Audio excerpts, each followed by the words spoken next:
sitwasyon at kinaharap ng enforcer na nagbabantay sa EDSA Guadalupe Station nang subukan nga ng isang puting SUV na dumaan sa EDSA busway gamit ang peking plakang 7 na para sa mga senador.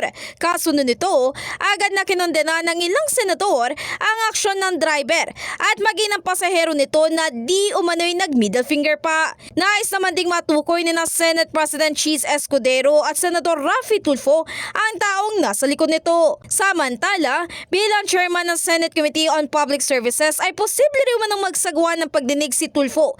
Ito nga ay tungkol dito at pagtitiyak niya ay magiging patas siya sa paghawak nito at wala siyang sasantuhin kahit sino man. Matatandaan, ayon kay Tulfo, nasa 24 lang sa buong Pilipinas ang nagmamay-ari ng puting Cadillac Escalade sa nasabing video. Sinigurado rin ng Land Transportation Office na wala silang pagtatakpan sa gagawin nilang investigasyon tungkol sa isyung ito.